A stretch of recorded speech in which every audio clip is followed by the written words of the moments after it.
Welcome to the ZNL Podcast, a podcast brought to you by ZN, the OG digital agency in Brussels.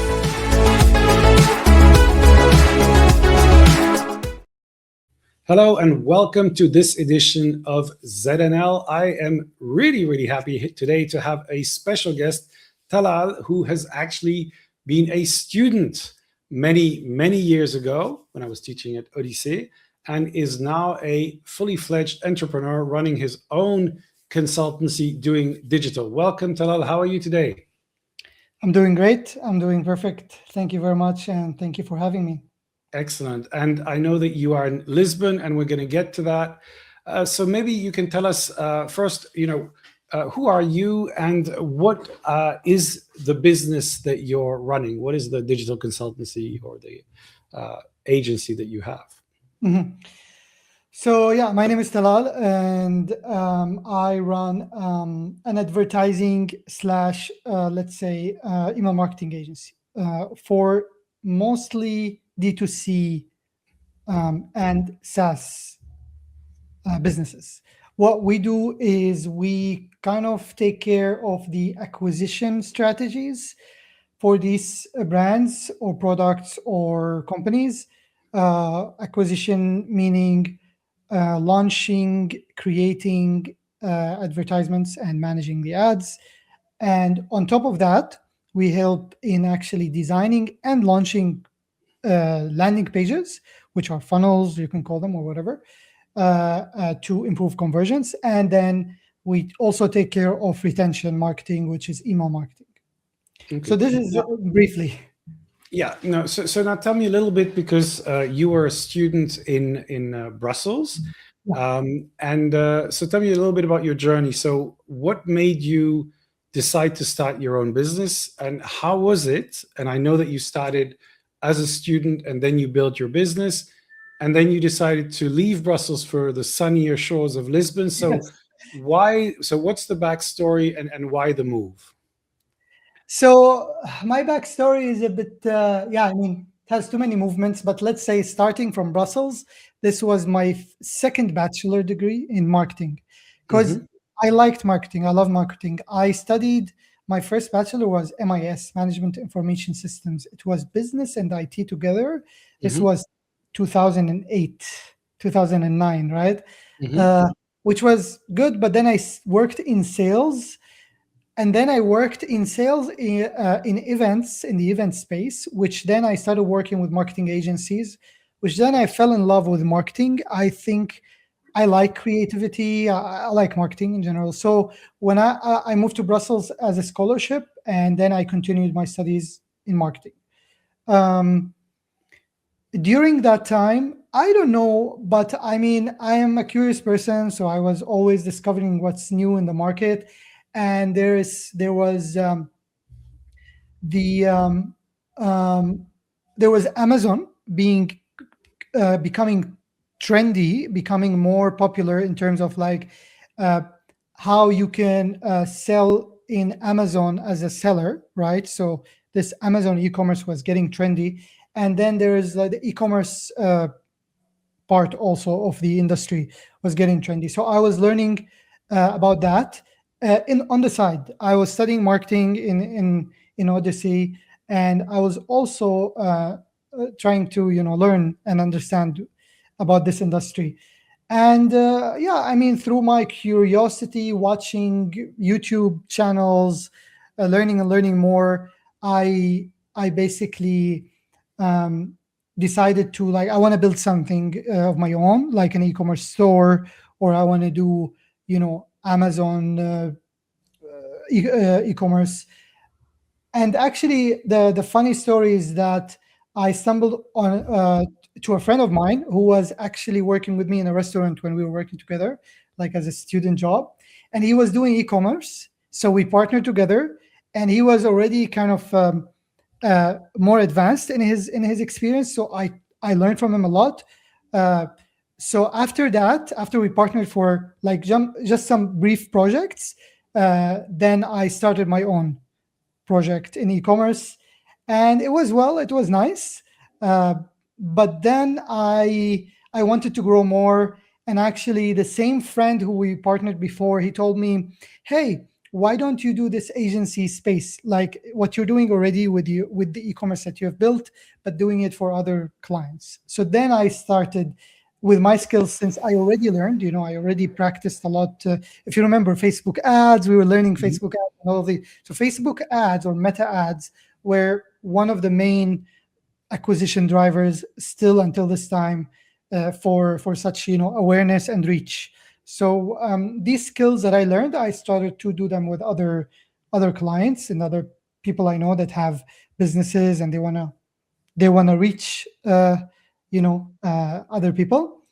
And and then I started to learn how to build an agency, because building an agency, as you know, you are kind of the expert, much more expert than me. Is building an agency is more that it's yes, having the skills, but also actually then hiring the people that are great at these skills, and finding them and creating the culture, and which is actually totally another model than being the freelance that I was. So I started hiring people, and yeah, and we grew slowly year by year, and now we are around 20 to 30 people. Some of them are full time, part time, and project basis. So you started in Brussels, and Yes. a lot of people say that in Europe, and in particular in Brussels, it's not a very pro-entrepreneurial culture. So how was your experience of starting your own business, maybe compared to your fellow students and people that you met your own age? And what made you go to Lisbon? I mean, did you decide that purely because of the weather, or was there something in the culture that you decided that you made you want to change? Okay. So in Brussels, it was, to be honest, it was pretty easy to start working as a freelancer. So I was legally a freelancer, right? So I wasn't a company or anything. So I was still working under the freelancer umbrella, um, and I was, having a team, a remote team. By the way, we're all a remote team, so uh, people are not in Brussels, or not, they're not in. They're all around. Um, it was quite, in terms of like, let's say, procedures, it was not that complicated. It was Mhm. pretty smooth to start this business. And in terms of reaching out to people, let's say, if we're going to talk about sales, it's different. I was reaching out people online, so from wherever they are coming from, I didn't mind. I mean, I spoke English, so I mean, I used mostly the English language because my clients were speaking English, so we were working like that. Um, so the reason I moved to Lisbon is because of the weather, first of all. To be honest, because I mean the weather, and it's just a change. I was in Brussels already for 10 years. I think I'm a person that I like to. I'm curious. I want to travel. I want to see different areas. So I was excited to do that, and yeah, this was the main thing. Let's say, of course, moving to Lisbon, also taxes as well. Uh, these are some reasons as well to shift to Lisbon. So Now, weather and taxes. right. So you've built a remote business, Yeah, it's and remote. you'll know that over the last, since COVID, obviously, Mm. remote became a huge uh, way of life, and everybody was doing it because they had to. And then after that, there's been a kind of move back towards in-person work. So I'd like to know, what do you feel about running a remote operation, and about the people who say that you can only really be productive and have a culture if you're together physically, which is a big debate, and a lot of companies have imposed a return to office mandate. And so for a company that is successful remotely, what do you need to do to make that work? So what are your thoughts about the return to office move, and how do you make your own remote approach work? Yeah. To be honest, I'm gonna be honest with you. I love working in an office. I loved, like, with ZN, for example. I had so much fun, and I think a culture is really cool and important. However, I think also you can build. Well, let's talk about building a productive company and a productive, let's say, system and the process and all of that remotely is possible. 100% is possible, but the culture is the is the hard part, right?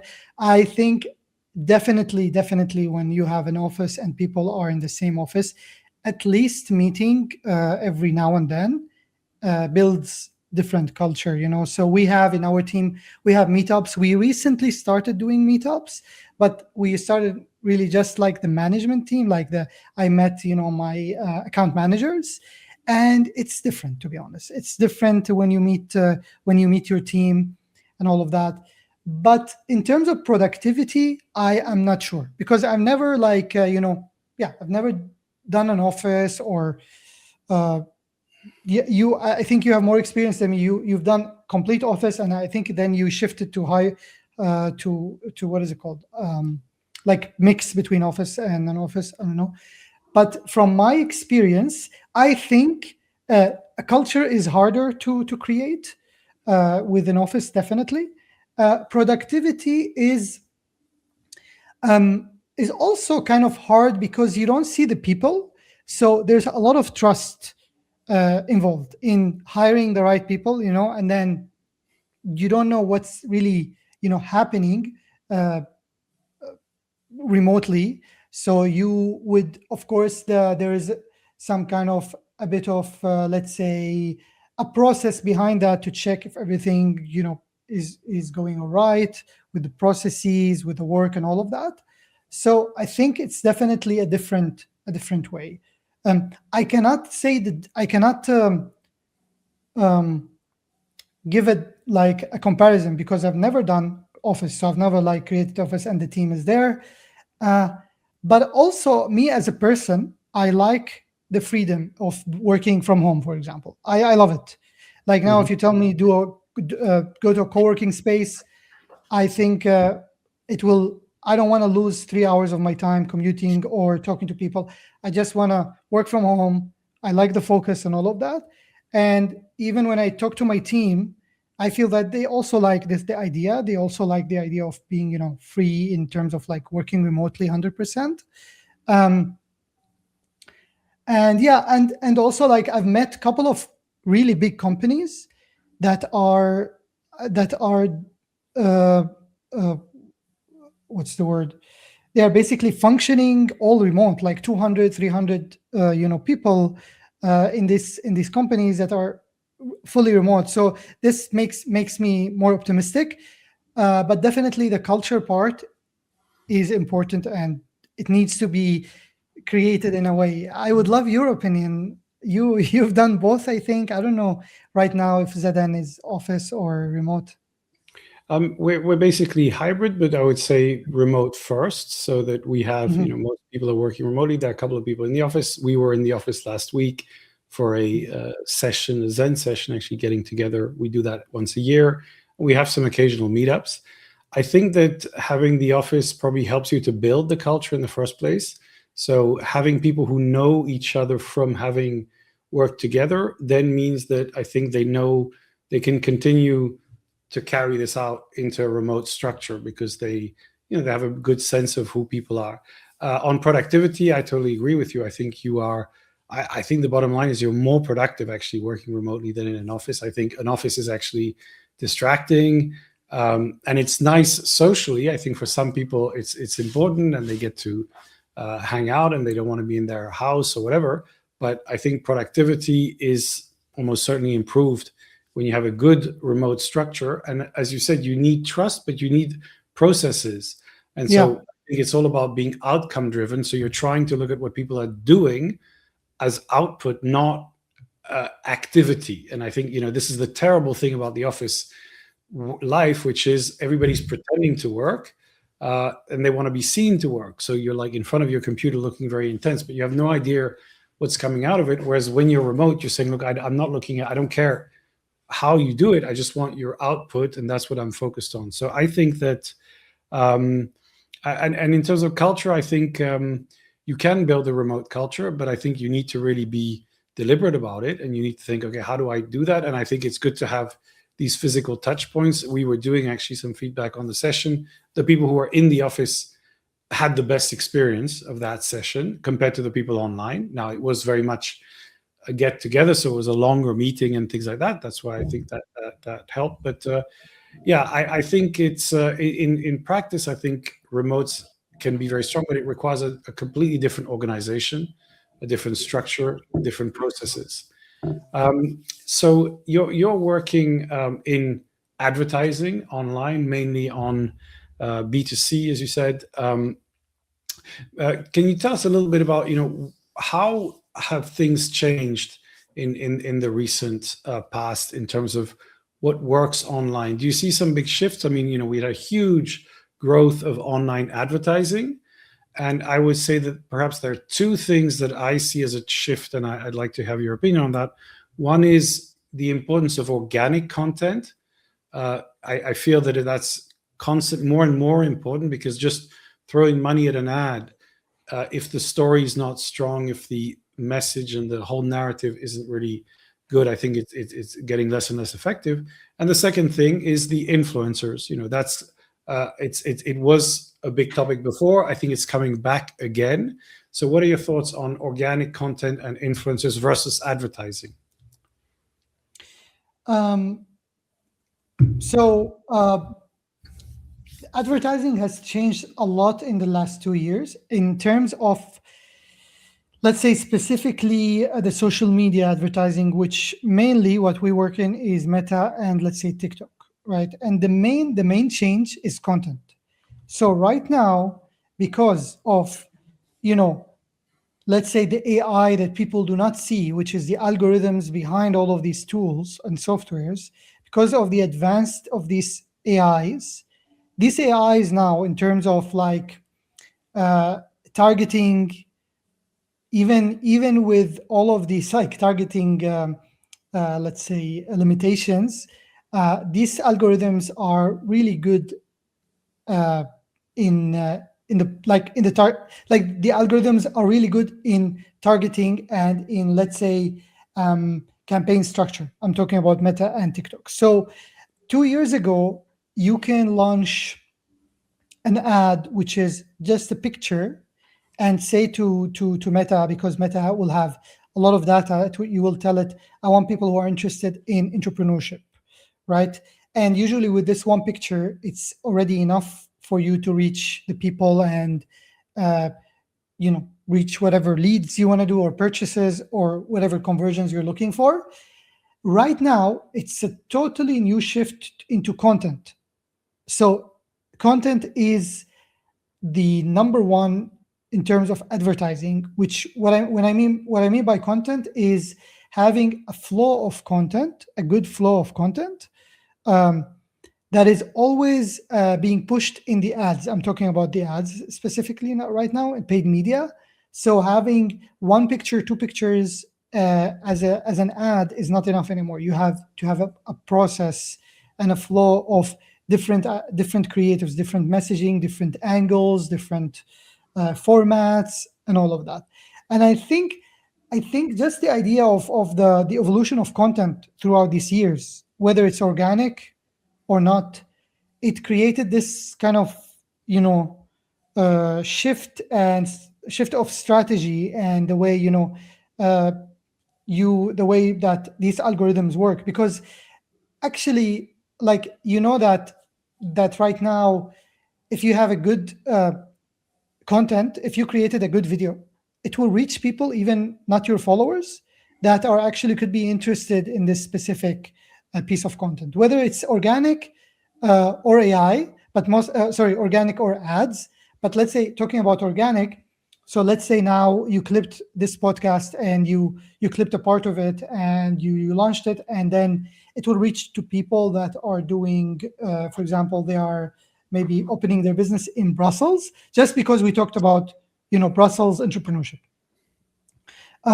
This is how the algorithms work. It's through basically how you interact with the content online. You will see similar content. It's that simple. And with the ads, with our like strategies, imagine 2 years ago uh, we were looking to hire more media buyers. Now, this year, we are hiring less media buyers and more creative. So our creative department is the biggest department right now because we are in need of creative strategists more, which are actually copywriters, and actually they are also experts in scripting and production and videography and all of that. And then you have the video editors, the designers, and all of that, which support the media buyers, and these media buyers will take this content. So organic. So in terms of being actually being let's say having a presence organically, it's very important. Whether you're running ads or not, it's very important. And if you have a good organic foundation and you run ads at the same time, that's just the best equation, because people are gonna, organic creates trust. When people are seeing you organically, they follow you, you are nurturing your audience. So yeah. The other thing is what, other than the organic? The influencer Yeah. communication. So we work a lot with we call them content creators. Content creators are, we don't call them influencers, because I would say influencers have like more followers and bigger influence in the specific market. But the content creators that we work with, or let's say in our process by working with content creators, is to film ads. So when we film ads, we are working with these content creators. Some of them can have good amount of followers and all of that, but mostly they don't. But they are good in the camera. They know how to film. They know how to, talk and all of that. So I think it's the idea of, just people talking in the camera, telling about talking about their opinions or their skills or their expertise. I think this is just getting more and more trendy, and it's getting kind of like, the funny thing is like it's now non-negotiable. Like it's like if you don't have a bit of a presence online, like you should have a presence online somehow. It's really different than 5 years ago. People didn't care, but now it's just becoming more and more an obligation, I would say.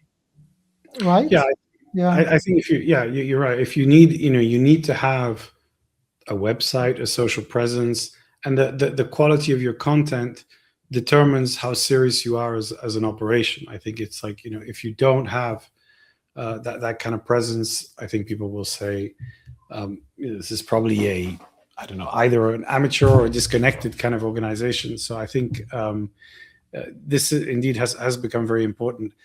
You described the process, and I want to come back with you with well, you said creation of content as well as strategy, media buying, etc. How are you using AI tools in your workflow to do that? And the big question that a lot of people are asking is how much of your work is gradually maybe being insourced in clients because they're using those AI tools. So how are you using them, and where do you see this going, and where do you see your business evolving in terms of using the tools to deliver for your clients? Oh my God, AI, man! There's so many stuff to talk about AI. It's crazy, like 1 year, 2 years ago, we were not thinking about it, and now we are just like, there's so many, like the evolution of AI is just making so much disruption in our systems, and the work and everything. So how do we use AI is I use, me and my team and our processes use AI all the time. We have so many different ways and processes on how we are using AI. But I'm gonna tell you like briefly, like random stuff, and then we can go, maybe we can talk about them in detail. So we use AI. Well, first of all, I myself, I am using Cowork. So and Cowork is basically connected to everything I have. Like everything is connected to Cowork. So any For our listeners and viewers, Cowork is the Claude Yeah. model, which sits between chat and code, and it allows you to perform tasks. So I think that's the very top line explanation of what Cowork does. Exactly. So what you can do with Cowork is you can connect Cowork to your email. You can connect it to Slack. You can connect it to or whatever channels you have. You can connect it to your Drive, to your Google Sheets. To the Drive. You can connect it to Notion, to a lot of tools, right? And also to automation tools. And then you can tell Cowork, for example, take this data that I created and create a dashboard for me to give me more like an overview of what's happening, with this data. So Cowork will take this data, and now with Cowork Design or Artifact, they're like features in Cowork, it can create for you a really nice dashboard that you can see this data really clearly, which was not possible before. It was possible, but with really tools, I don't think you need to hire someone, and so it was complicated. Other things is let's say one of the processes I do. I'm going to give you an idea. I used to have, we have a note taker in the meetings, right? AI note taker. This has been there already for 2 years. It's all news.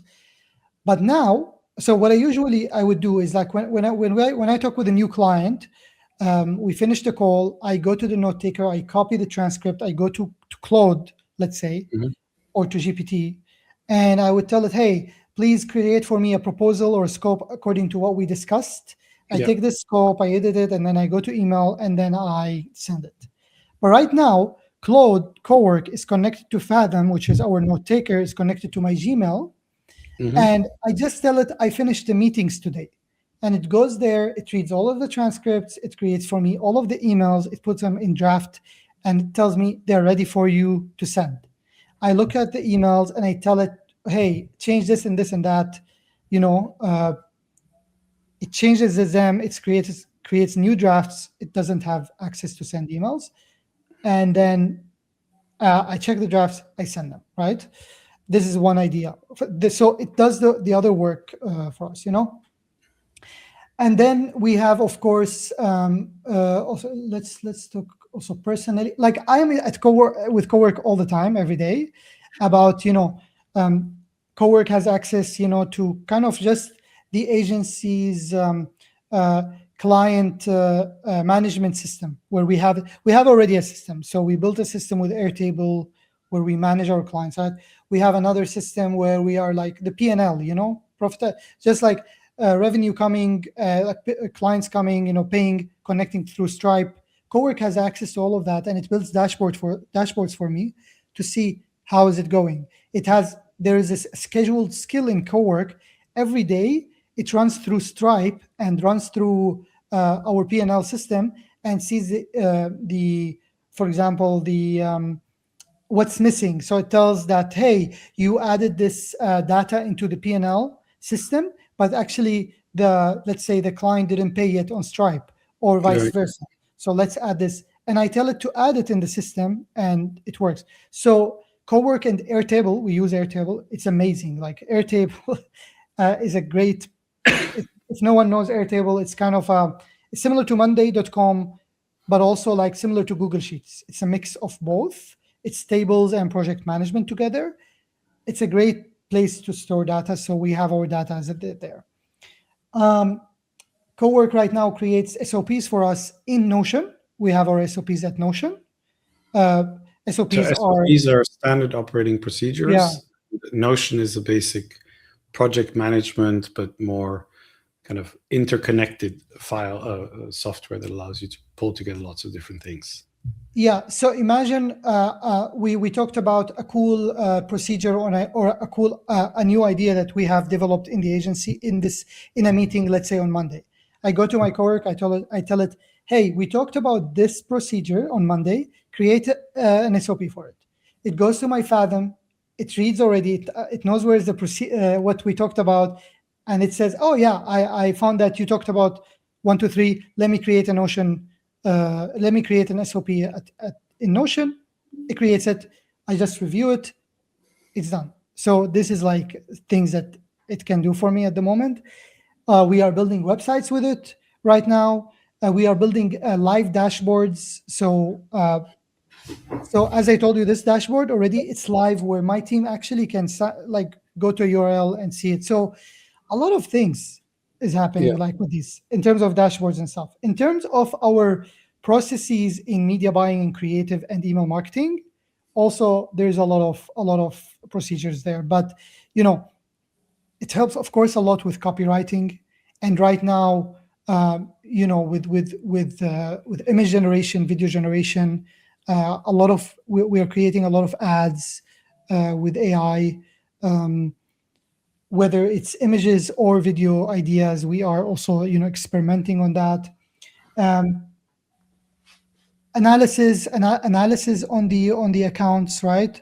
So right now, Meta has their own AI inside it. We use email marketing platforms such as Klaviyo.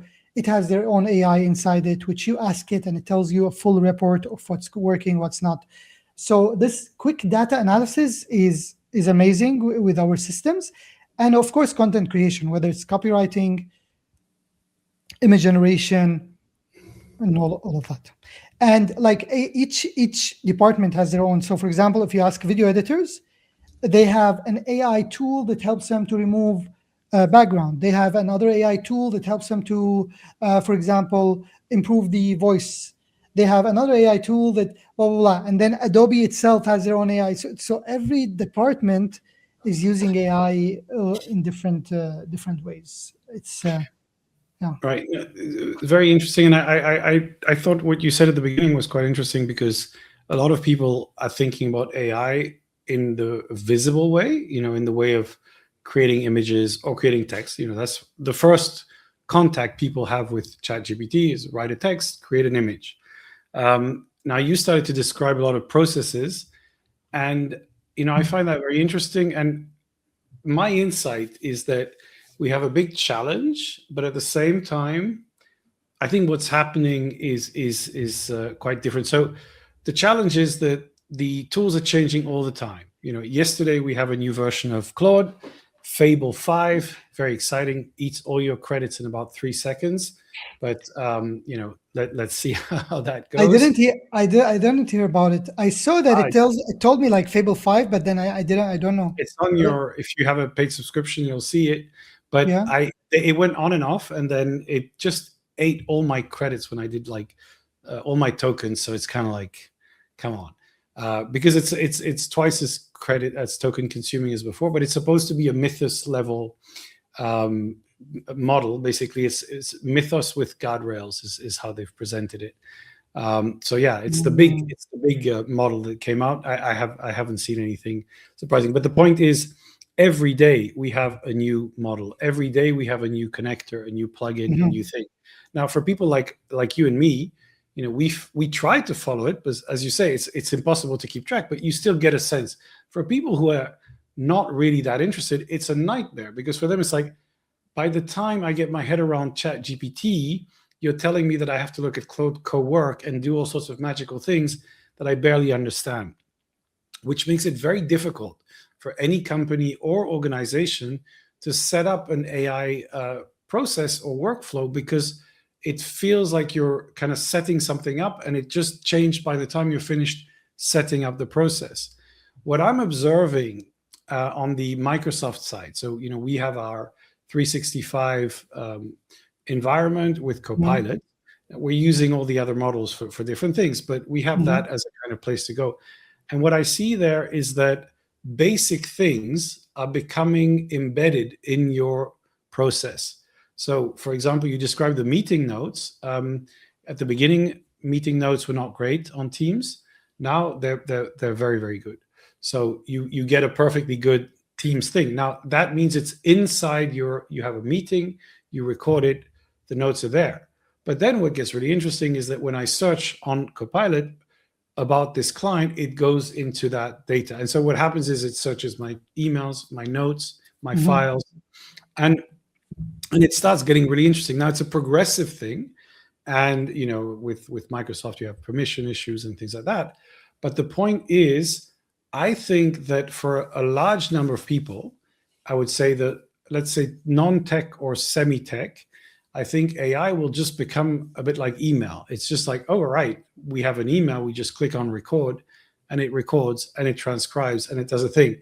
I think the people like us who are building workflows for now are going to, at some point, those workflows will just be embedded into everything we do. And so I just want to come back to the question, and we are, like you, testing at the edge of creating videos, creating text, creating all these things, as well as building process and things like that. How do you balance the kind of constant innovation and new models with the need to create kind of stable processes that don't change every 5 minutes? How do you balance the two? I mean, do you try to keep up with every new change and test it out? Or do you kind of say, well, we have to wait? Or what's your balancing act? And how does your team operate in that space? That's a great question, because just last week, like 2 weeks ago, we were like now, if you just go to YouTube and say creating ads with AI, you will see so many processes, so many different processes, people using all of these different tools and all of that. And actually, to be honest, our first AI animation video that we created was created by we created it through this film director guy who created a school community, who was teaching, who had this process, which is actually writing a script and then generating frames with the script and then animating these frames using another tool, two tools, GPT generation with frames, animation with another tool. And then we started, this was like 2 years ago, I think, or 1.5 years ago. And then a lot of more tools, you have Higgsfield, you have Kling, we were using Kling, but you have all these other tools that we were trying. And then actually the same person, which is the guy that we follow on school, he said, he just said, like, recently he created a new video or a new animation. And he said, look, I'm still using the same process, like exact same simple process. You don't need to complicate things. You don't need to use all of these like new tools that are coming every month or every week, And then it kind of clicked for me, like we're kind of maybe more complicating it, as because when you go into any social media, you are bombarded with new tools and new processes and all of that. So this is a challenge to keep yourself and the team focused. So we have our processes, we use them for a while, and then we will evolve if needed. We test. I'm a person that also get distracted a lot with new processes, so I send it to the team and I'm like, look at this, guys, let's try it out. And the team also is cool. They tell me, hey, yeah, okay, let's try it out. They try it out. We figure if this is working or not, and then we need to create a process around it. So I always kind of my approach is, okay, is this working? Yes, let's create a process and send it to the whole team so everyone can use this process, because it's important. Otherwise, it's hard. So yeah, there's many things. For example,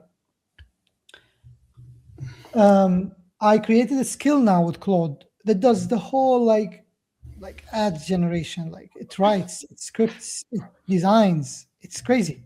It's really good. We've tested it. I've tested it myself. It's a skill. You just download it and you're good to go. You can create ads, like hundreds of ads, great quality, right? I want to give it to the team. We are like now giving it to the team. It's a new process, it's not the manual process. So we want to test it out. If it works, it's great. This way, we are also changing our processes a bit, and so there's many many things.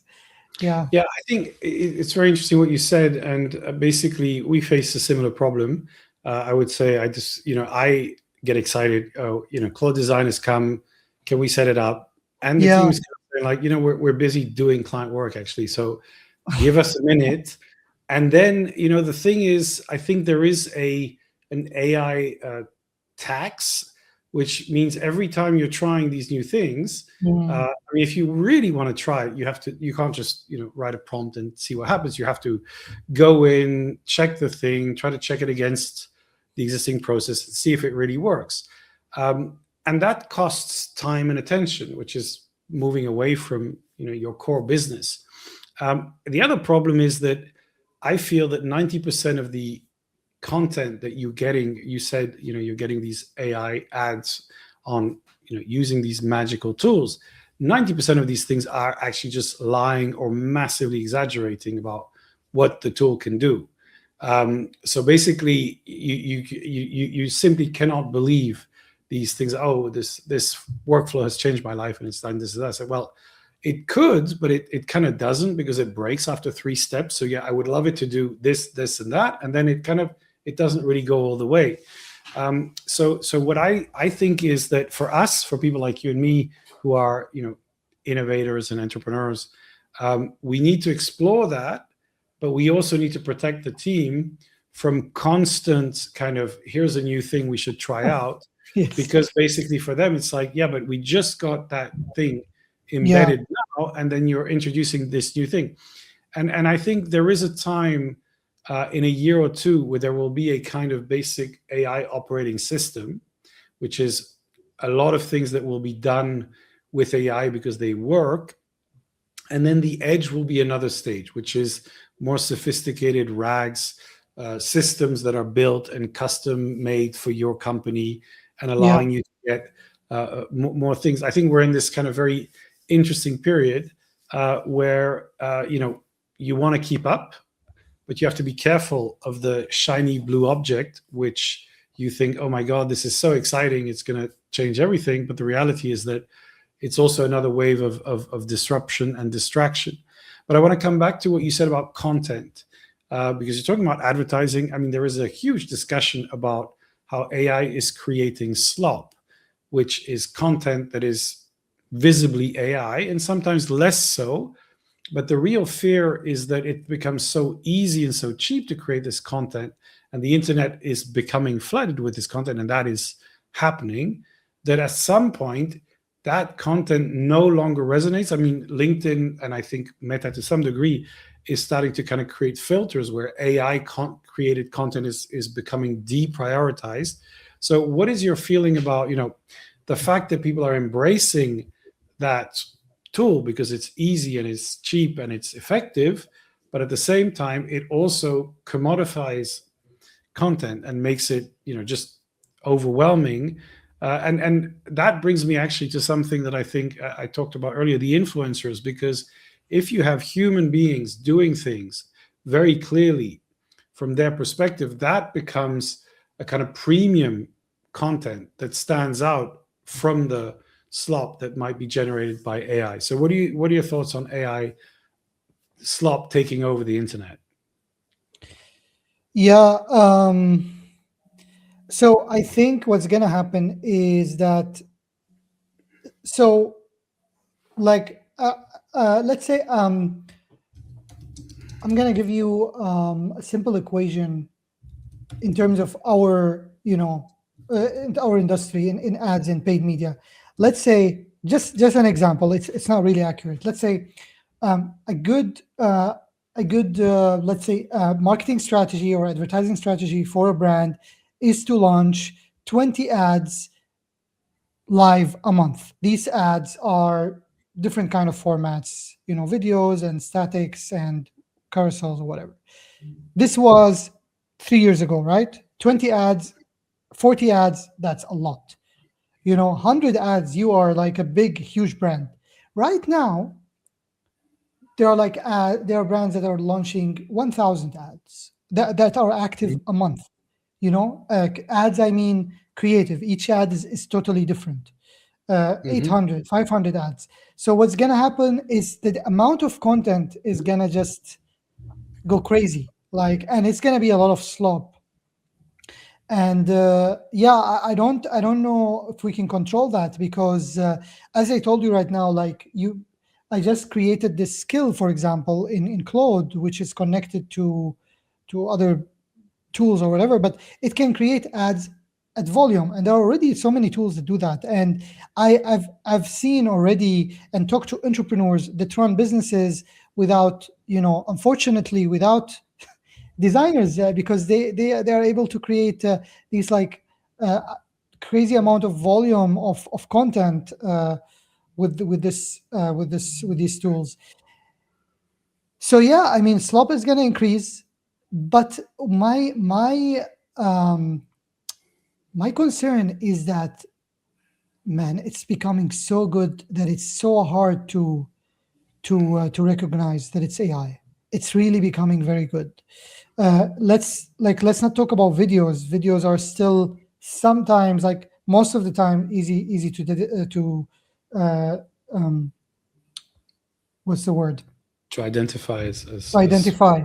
AI, But yeah. with images, they are becoming really good that I don't know how. I think that the softwares can detect AI, and they should put it's an AI. They should put it. They should put a watermark or somehow if they are detecting it. But I don't think people are able to detect it. Like, I'm going to give you an example. I've talked to brands that are spending a crazy amount of money. What I mean here by crazy is $500,000 or $1 million a month in advertising, or some of them are more. And for example, they are targeting people that are 50 plus, 60 plus year old, and their ads are just all AI videos that is detectable by me and by us, because we are aware, but they are not detectable by older people. They don't know, and their videos and statics, and they are videos of people. So people are talking, so they look like content creators, and they are talking, and they are fine. The businesses are growing and scaling, and they're doing great. So this is a really big challenge, to be honest. I don't know. I don't I know think, how. The yeah, problem is that, go yeah, ahead. the problem is that which, to be honest, I don't like it. I'm not really a fan of AI that much. It's crazy. It's amazing. I'm really impressed. But then I feel like I'm obliged to either ride it or, I have to ride this thing, and I have to find ways to keep up. Otherwise, I'm gonna. So I think my approach of doing things is, I love it. It's amazing. It's impressive. But at the same time, it's sad what is happening, of the amount of what computer can create right now, and AI compared to people. You know? Yeah, Yeah. I think, with these things, and when they reach a certain scale, there is always a moment of backlash. And what we're going to see is a moment when people stop trusting a lot of content. And a bit like we had the issue of fake news or misinformation on social media. Basically, what's going to happen is people are going to say, look, we just can't trust any of this because we're going to assume it's AI. And so you're going to look for different ways to see if the thing is real. And that's why I think, our conversation here, we are having a discussion between two humans, and I think AI can't, AI would make us look Yes. very different.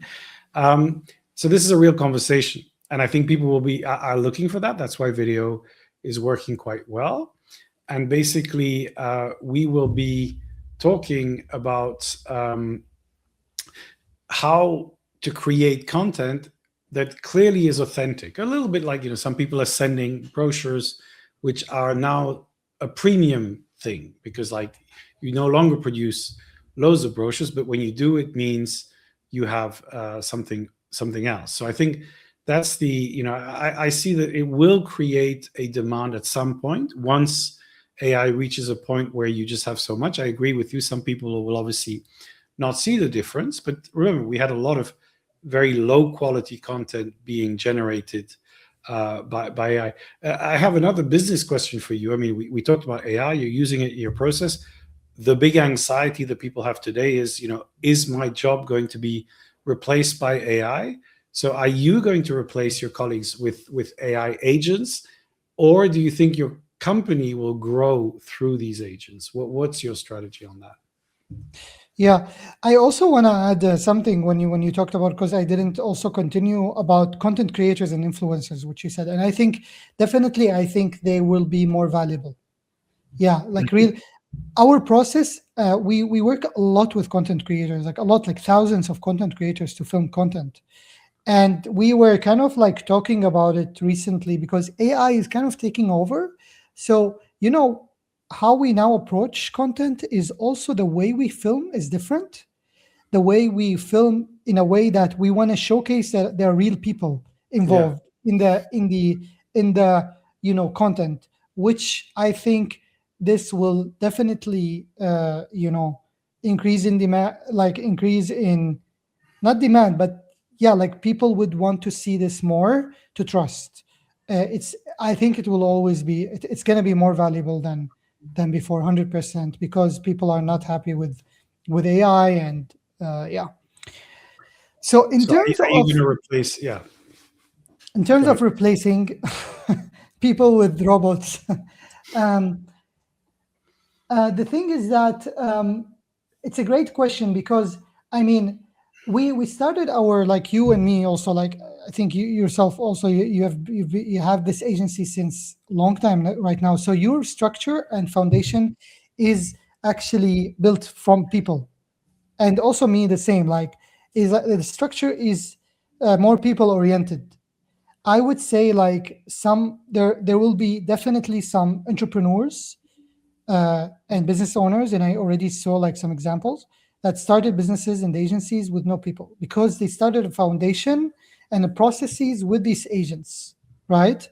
Uh, so the question is that, are we gonna shift our process, because actually the whole system might change, starting from AI first, and then people like let's say managing these agents or these AI processes.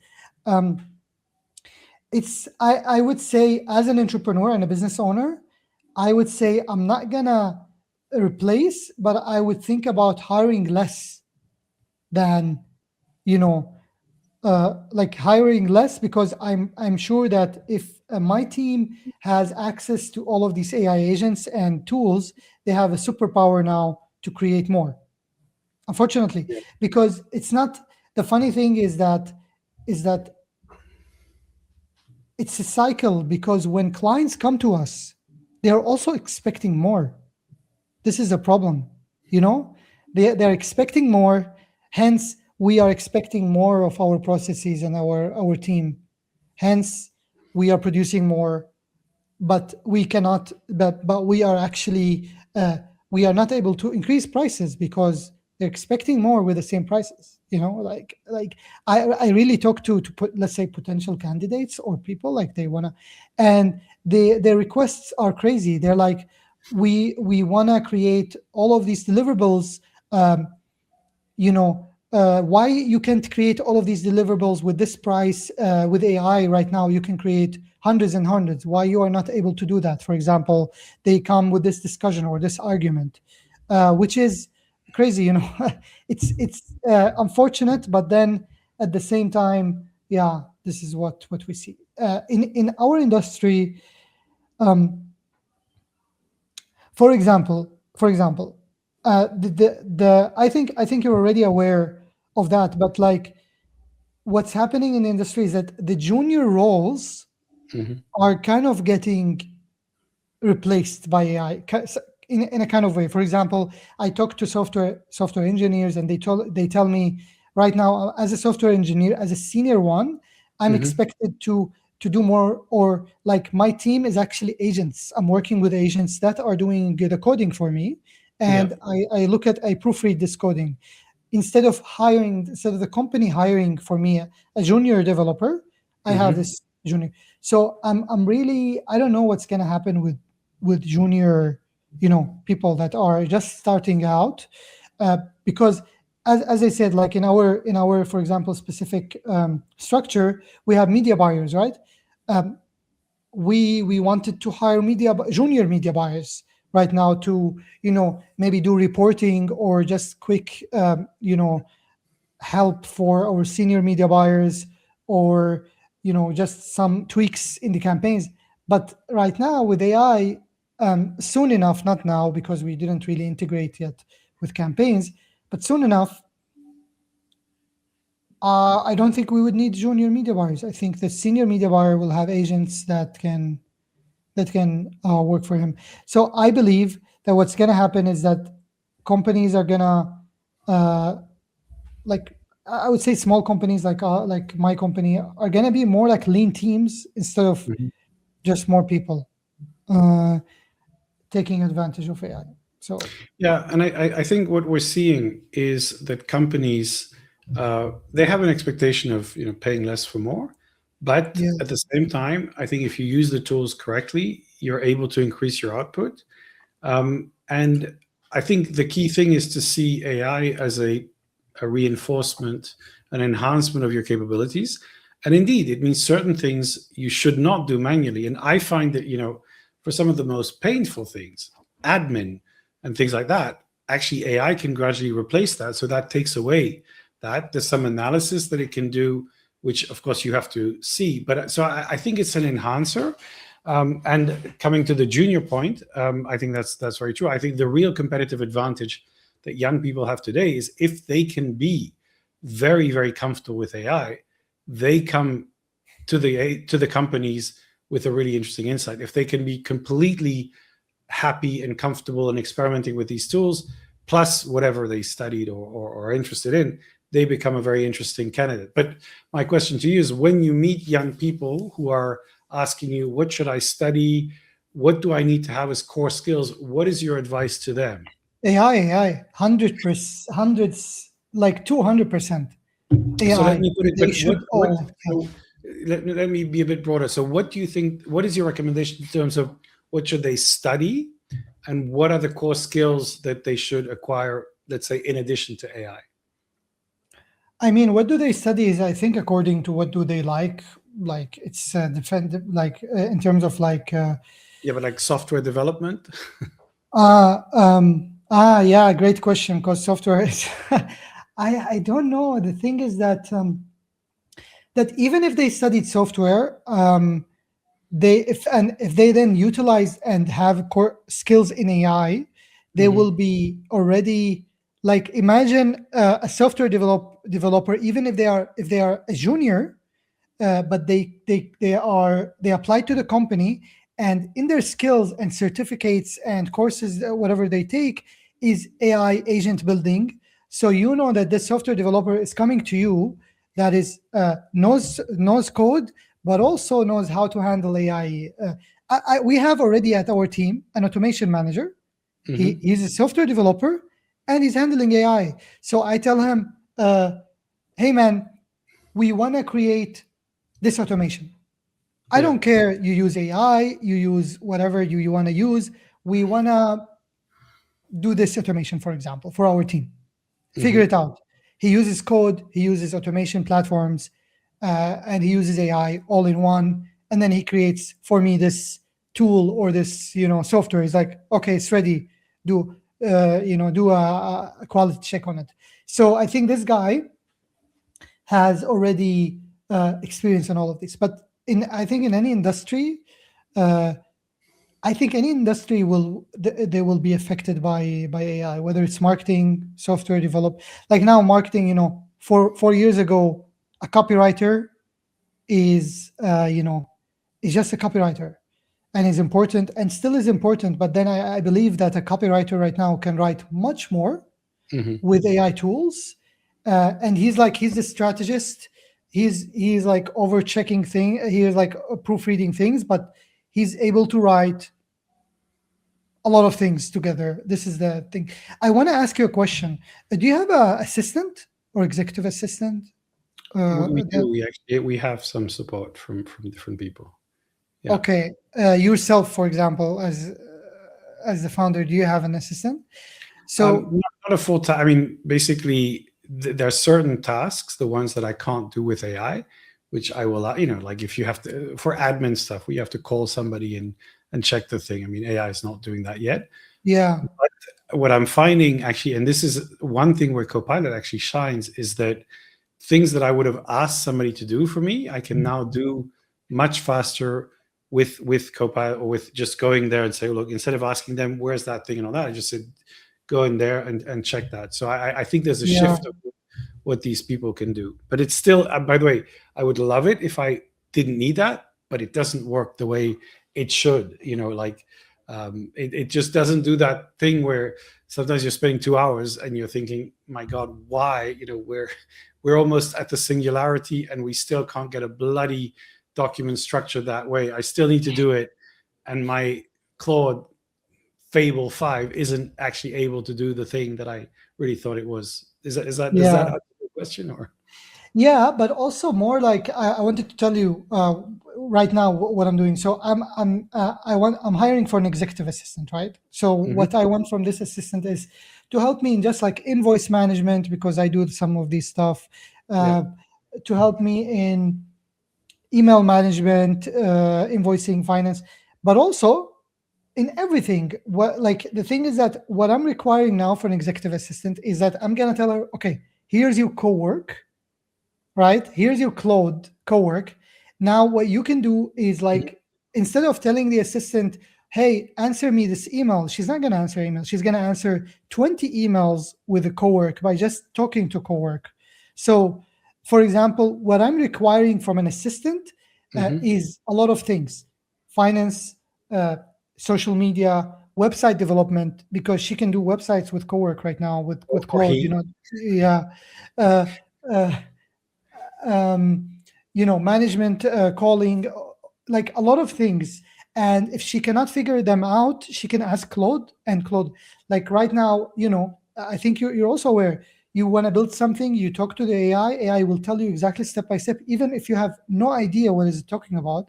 It tells you, go do 1, 2, 3, 4, 5, and you just created and built something without knowing. Like I use tools now. I've never, heard about them before. Hosting tools, scraping tools, all of these. And AI just tells me, hey, go to this tool. This is the tool that can help you do it. So I figure it out. So actually right now, when I'm looking for executive assistant, I'm looking for someone who is just excited to learn and excited to, is excited in this industry and want to learn. Because with AI now, you can have a lot of skills because of AI. It's crazy to think about it, but yeah, this is what I think about it right now. Yeah, no, I agree, and I think it's you need people who are able to do this, and I have a vision of how the company should work with all those workflows automated and all that. But what I find very interesting is that every time you're building a new workflow, you bump up against the limits of these tools. Yeah. And so it's like, although we have, I think, all the licenses you can hope for, we have the experts, we have coders, we have all these things. And it's like, okay, I want to do this flow. And it's like, well, yeah, but it breaks at that point. So we're getting closer and closer, but it's not there yet. I would say a pretty logical workflow is still something that takes quite a lot of adjustment and fine tuning. Recommendations of the week. Now you have a couple of recommendations for us, a podcast and I think a book. So tell us, what are your recommendations to our viewers? So yeah, I wanted to ask, these are recommendations just like what I listen, right? Or what I like to listen to. Podcast recommendation, what you think somebody else should listen to. Podcast, I think you have podcasts. I have a couple of them here, a book and a few other things. So for example, I'm a huge follower of Alex Hormozy. He's really good in terms, he talks about a lot of entrepreneurship and these things. So I like to check his podcast from time to time. There's a new podcast that I discovered lately and I really like. It's called Marketing Operators.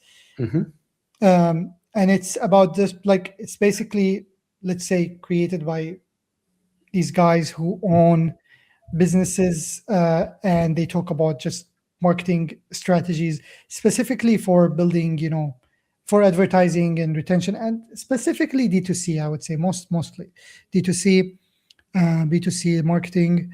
There is also another podcast called Open Residency, which I also really like because they bring entrepreneurs and they talk about also strategies and how they build their businesses. Also, they bring experts in other areas. What else? Book. I think I wrote. I wrote in the email. Let me check. I have it in front of me, so I could tell you it's Yeah. it's Atomic Habits. So also one Yeah. of my favorites. I really like it. Yeah, I love it because I think it basically taught me how to, be consistent with my habits. And yeah, I really like this book. I also was reading recently. It's called, I don't know what I sent you. Maybe Scaling Up. Was it Scaling Up? I believe no? not on the list, but you have one free extra recommendation. So Scaling Up. Do you know this book? Scaling I'm Up. not sure. A Scaling Up book by what's his name? Yes, I'm trying to get his name. The author. Vern Harnish. It's pretty nice. Yeah, I know that. Yeah, it's a cool book to understand how to grow a business. Of course, with AI right now, it's a bit different, but kind of like it has some fundamentals about building a business. I also sent. I don't remember what I sent as well. If you can remind me. The Iced Coffee Hour. The iced coffee hour. That was on your list, but anyhow, I think that's fantastic. And by the way, one thing I do, which I think is quite interesting, is if you like a book like The Atomic Habits, you can go to ChatGPT or to your AI and say, hey, use the perspective of Atomic Habits to help me organize my routine for exercising or my writing approach or my strategy. And then it can kind of apply all the key elements in the model. And I like this kind of more conversational approach to a book that you liked some time ago. Can't always remember it, and then you get a summary and some applied insights. That's all we have time for today, Talal, but it's been great to hear from you on your experiences, your advice, your AI and entrepreneurial journey. Keep in touch. We will see you online, on LinkedIn, maybe on Instagram, and perhaps even in Lisbon. Thank you so much. Have a nice day. Thank you. Thank you. Bye. Thank you so much for watching this episode of the ZNL podcast. Did you like it? If so, please share it on your social media, subscribe, and give us a comment. We will see you again on the next episode. Until then, remember, stay always one step ahead.